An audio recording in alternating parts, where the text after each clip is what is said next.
and we can clearly see that the spring is bad. How to tighten the bobbin case thread, or how to repair it if it is not tightening the thread. Well, here we have two bobbin cases.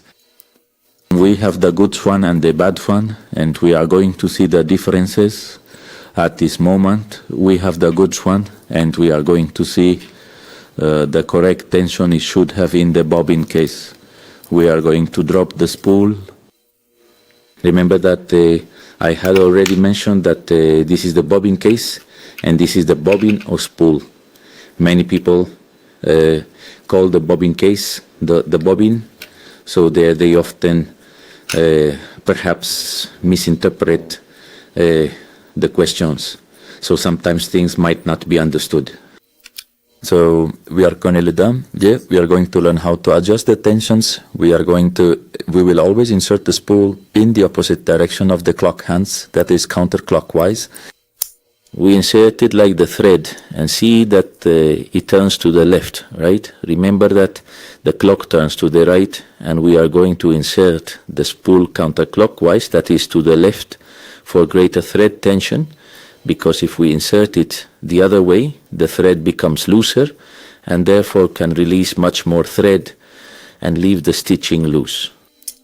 So there we see, and the perfect tension that the bobbin case should have is this, where the thread should remain steady without going up or down. It should drop a little when we give it a slight downward movement. There we see it dropped.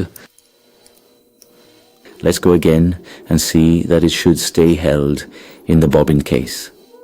Here we have a perfect tension of the thread below, therefore the stitching above, which is what will show us the tension of the bottom part, and the top thread is seen in the tension below. That's why if it's loose below, it lacks tension above, and vice versa. I'll let you look at the bobbin case, how to repair it, how to tension the thread. We place the spool in the same way. We take out the spool, and here we have the bobbin case. We insert the bad one. Let's insert the spool.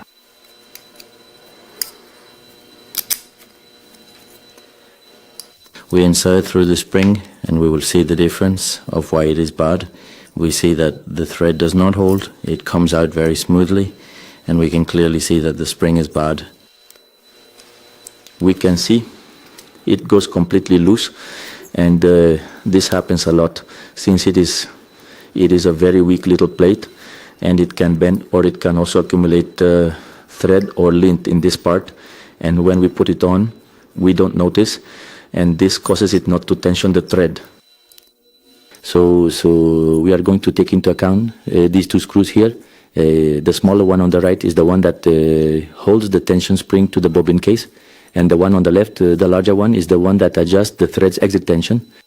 Let's see how at this moment the screw has completely tightened. We see that it no longer tightens, and here the thread comes out completely loose. C'est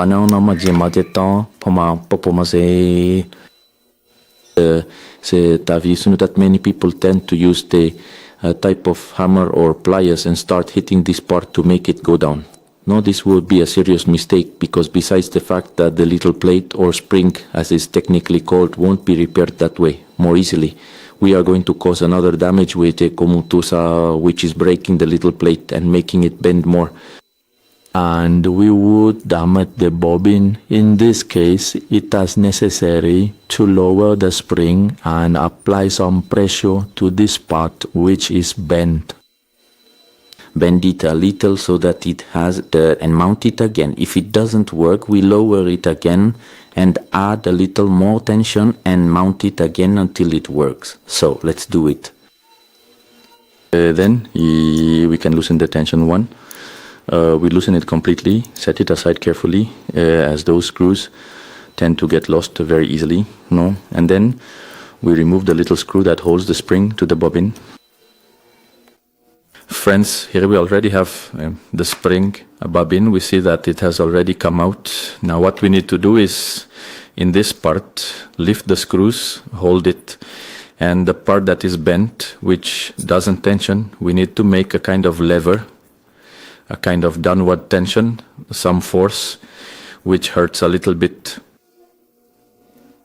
And we take the coil box and put the thing without needing to mount the screws. Let's see if it changes anything. We put it as if it had the screws. We have it here.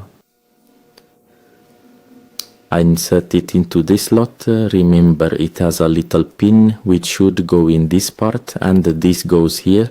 If we put it here, it will be wrong and it will be poorly placed. There we have it.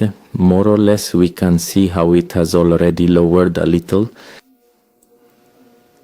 Now we are going to put in the screws and test how it is tightening. Remember, if it is wrong, if it is missing, we need to lower them again and reassemble until it works.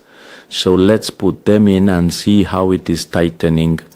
Well, here we already have the spool ready with the reel and we are going to test it. To insert, well, we see that it's loose. Remember that from here, from the bigger one, we will adjust the tension of the thread. So we increase it a little, and this, we see that it's still coming down very loose.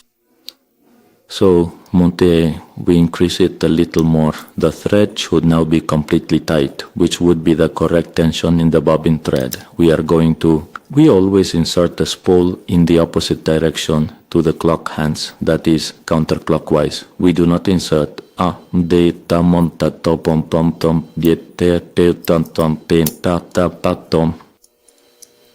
touch the thread and see that it turns to the left, right? Remember that the clock turns to the right, and we are going to insert the spool counterclockwise, that is to the left, for greater thread tension. Because if we insert it the other way, the thread becomes looser and therefore can release much more thread and leave the stitching loose. So we see there, and the perfect tension that the bobbin should have is this, where the thread should remain steady without going up or down. It should drop a little when we give it a slight downward movement. There we see it dropped. Again, we see that it should stay held in the bobbin. Here we have a perfect tension of the thread below, therefore the stitching above, which is what will show us the tension from below,